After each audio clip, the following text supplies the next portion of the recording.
Uh, adults. why don't we just get started? Hi, everybody. My name is Phil, and I'd like to welcome you to Netflix and Phil. And today I have a special guest. Her name is Trish Valenteen on Valentine's Day. Yay! It's my day. It's your day. So, Trish, tell us a little bit about yourself. Well, I'm a Virgo. No, Nice. I am a high school history teacher in California. Oh, you and I met at Bookstar Studio City as their star employees. Were we, though? I have to ask myself that question. I just remember we weren't allowed to stand near each other because both were laughing so much that they're like, Phil and Trish get back to work. Like they would come over the PA system. Yeah. Phil and Trish separate and actually do some work. Yeah. But I remember when you started, or you worked, because you were teaching at the time, and Yeah. you moonlighted at the bookstore I met you at.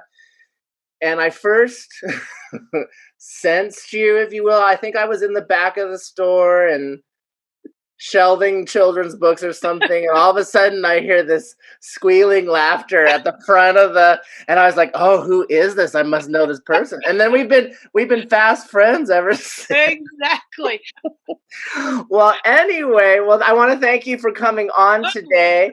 Trish has the notoriety of being my second guest on this little YouTube series that I do. And if there's anything I know about you, Trish, you're one of my few friends that also has kind of I don't know if it's a love, but you don't mind. You have an appreciation of things that are a little more macabre, as do I. Probably, for me, it's probably too much of a fascination. But Trish is always kind enough. When we lived in LA together and she would guest at my house, she would sit through the numerous horror movies I would put on. Like this. And then I think during our recent pandemic, I've noticed there's been an onslaught of true crime documentaries being brought to Netflix. And as we share on Facebook, Trish is always the first to recommend or state, oh, I'm watching this now and this now. And I wanted to bring up you first acknowledge you were watching The Ripper. So tell me a little bit about that. That was crazy. I actually remember reading about that case before it was on a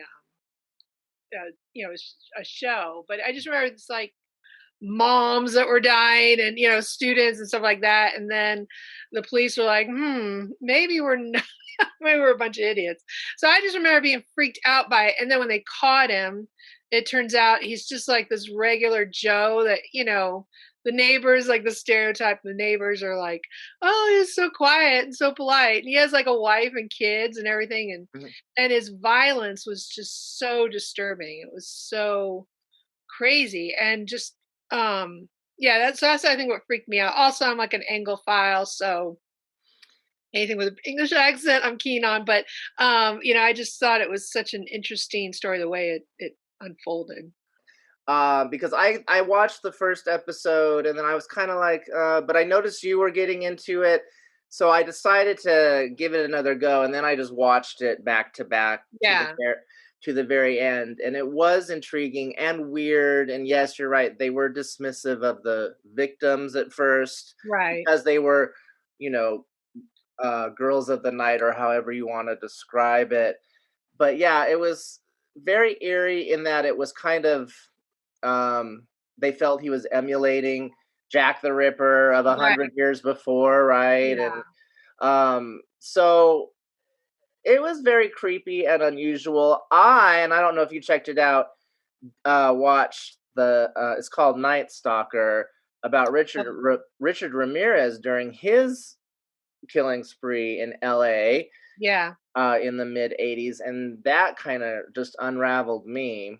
And I think what gets me about the Night Stalker 2, but the Ripper one, like I don't know why this always like like guts me, but whenever they're like, oh, she was out like having a good time and and she was seen leaving and then she was never seen again, I was like, Oh my gosh, like how many have like I've done that, or been out with friends. I'm like, oh, I'm just gonna step outside or go take a walk or something, and then like it's such a common thing, like to just step outside to get some fresh air and then be murdered or whatever, or and then I get like start thinking about like these poor women who are prostitutes. I mean, they're not doing it because they love the job.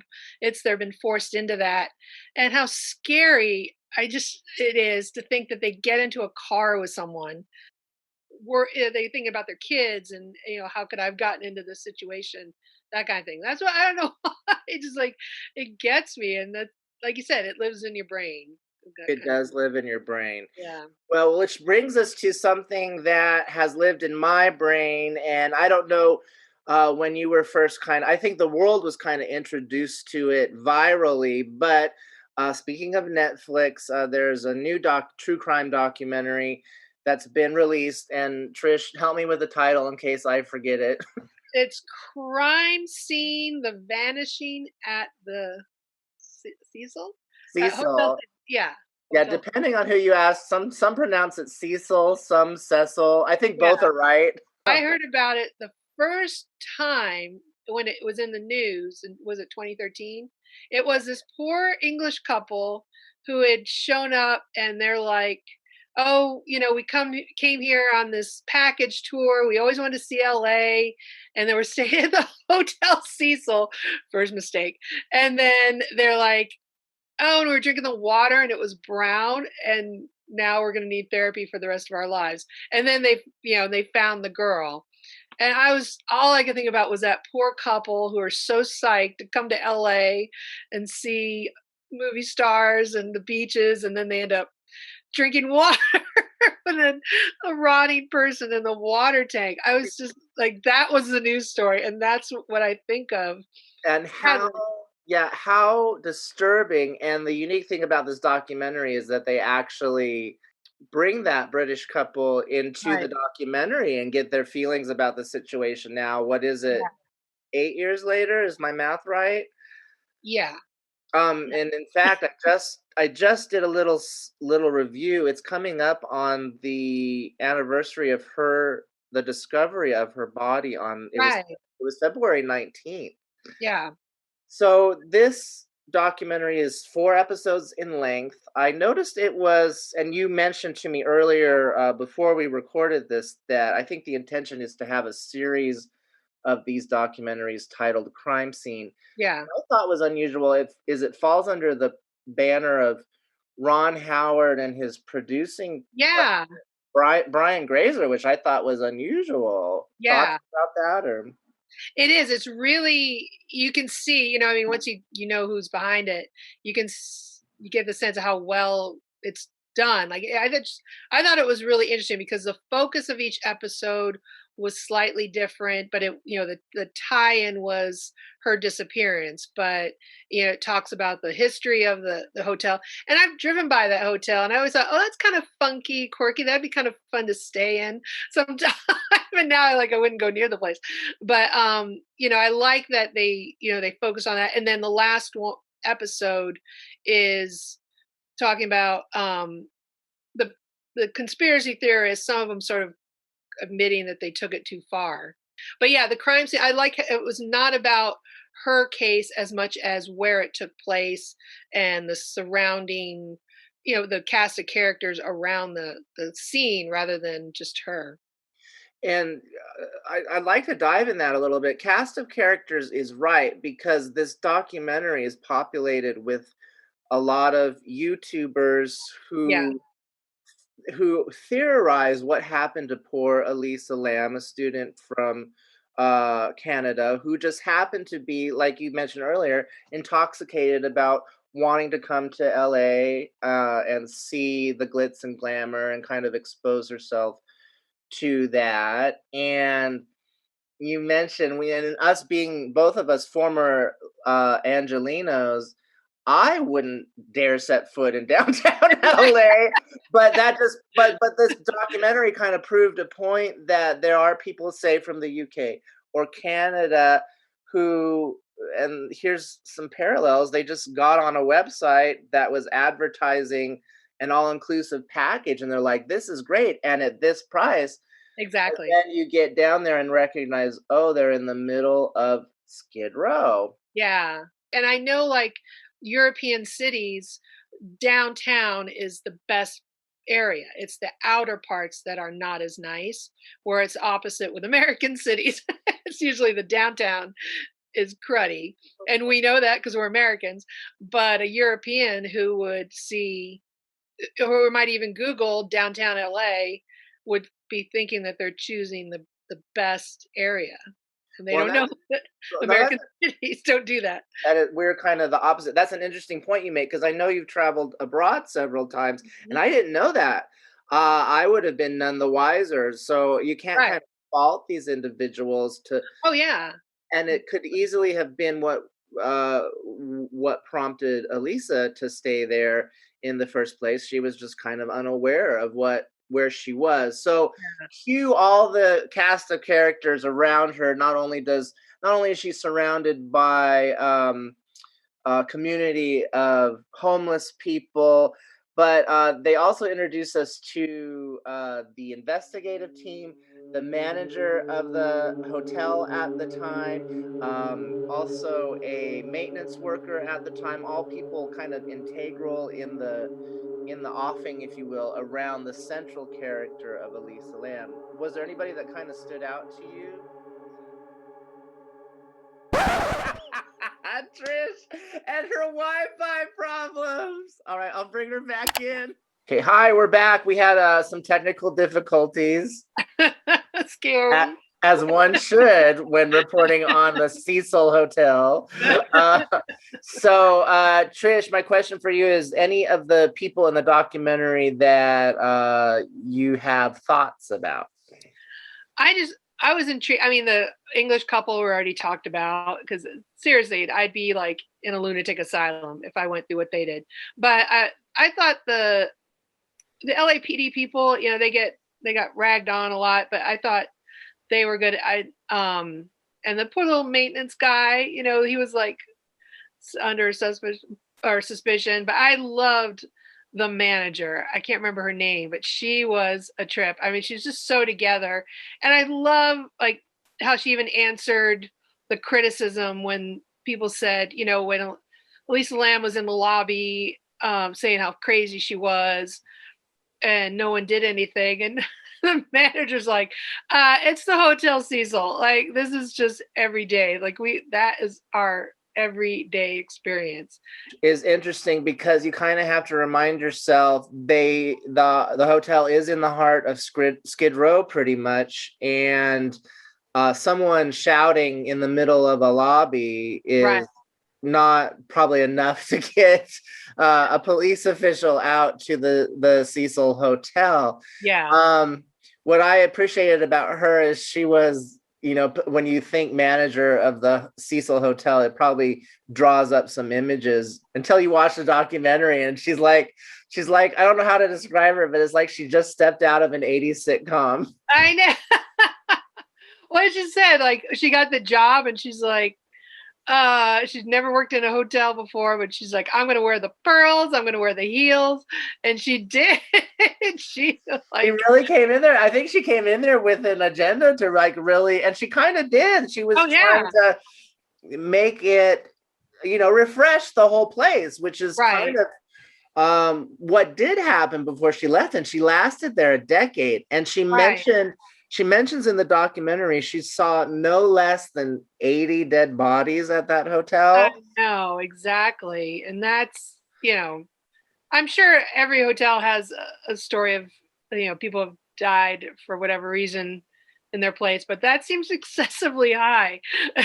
It does, and which is kind of why there's all this stigma about the hotel and thoughts about supernatural presences. I mentioned Richard Ramirez, the Night Stalker, who they touch upon. He lived there during his serial killing spree in the mid 80s, but that's just one chapter of numerous ones. I think the hotel was built in the early 1900s, and it wasn't long before there was just a progression of unusual things that happened there. And when that happens, people try to kind of explain it away. Yeah. And sometimes in explaining it, if they can't, they say, well, the person must have been possessed, Right. or something from beyond forced them to do it. Yeah. So, but if you look at the neighborhood, I mean, just statistically, a 700 room hotel in the middle of Skid Row, and part of it is legally bound to be low rent. Remember, that's because she said we're trying to turn this into something else, but it has to be, so many floors, low rent. it is eye-opening, and I kind of felt this documentary I think they were very intentional about how they explained the progression of events there. They always kind of end with a little cliffhanger only to debunk it. Yeah, exactly. The next episode, Yeah. which is pretty traditional, and then you get to the final episode, and I don't really want to spoil anything, but in the final episode they just pretty much debunk everything. Yeah. So that said, any highlights or chief takeaways you have from watching Crime Scene? Well, I mean, when I watched that video, the elevator video on YouTube too, when it first came out, and it is super freaky. But that's, again, I don't not want to give too much away, but when they talk about like why the elevator wouldn't work and then suddenly it did, well, then they explain, logically why that happened, because that's what freaked me out. It was like, wait, what now?